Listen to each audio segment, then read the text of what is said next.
Всех приветствую. Undertale слишком сложная игра для понимания людей. Чтобы понять ее, надо сильно подумать, ибо если этого не делать, тогда появляются ложные утверждения, в которые я сам когда-то верил.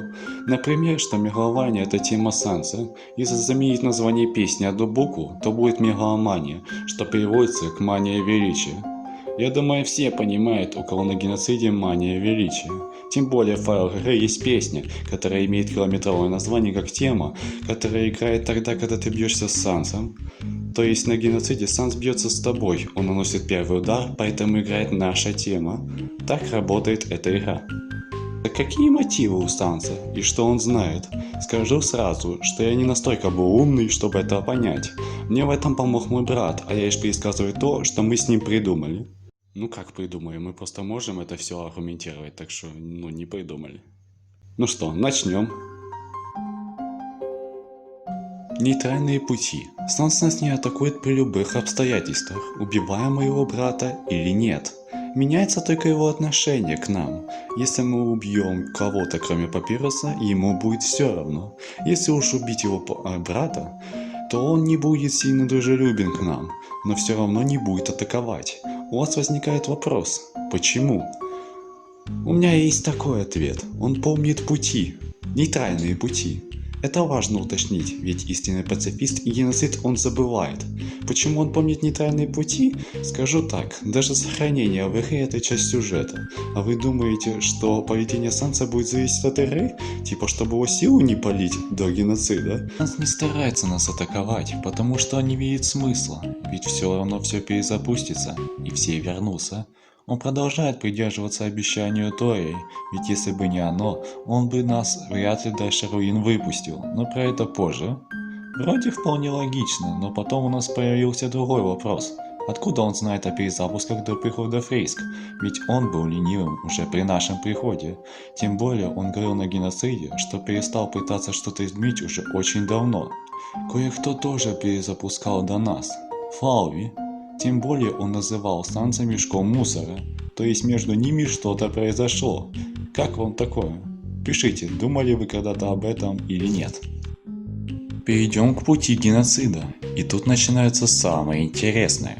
Тут уже Санс начинает себя вести по-другому, и в конце ему уже не важно на обещание, и начинает атаковать. И мы пришли до этого, его мотивы. Теперь у меня вопрос к вам, что нас ждет в конце? Точнее, кто?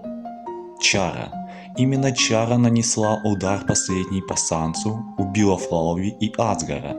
Чара злой персонаж, который реально хочет всех убить, что бы кто ни говорил. После геноцида пацифист заканчивается всегда одинаково, на том, что пробуждается Чара. И что она делает? Несложно понять, что убивает всех. Санс пытается спасти себе и монстрам хорошую концовку. Он хочет, чтобы пацифист был всегда с хорошим концом. Он и говорил, что мы забрали хорошую концовку у монстров.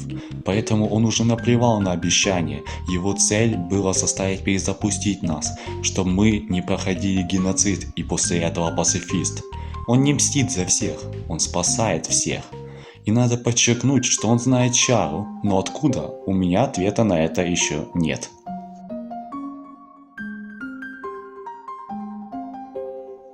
На этом я мог бы и закончить, но мне еще есть что рассказать.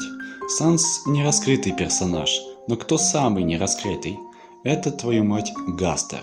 Я уже упоминал некоторые штуки, которые связывают Санса с межвселенской связью Дейтрона и Андертейла, и я их могу повторить. Мастерской картинка Don't Forget, когда играет в конце первого чаптера Дейтрона песня с таким названием.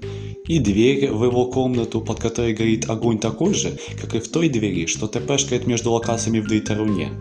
Но я хочу напомнить кое-что другое. Goner Kid. Обреченная версия монстренка.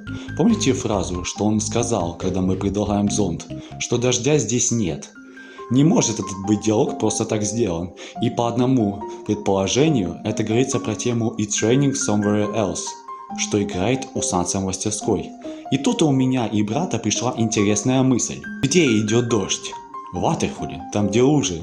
А про какую штуку я рассказывал с этими лужами? Что там старый спрайт Криса. Вы понимаете?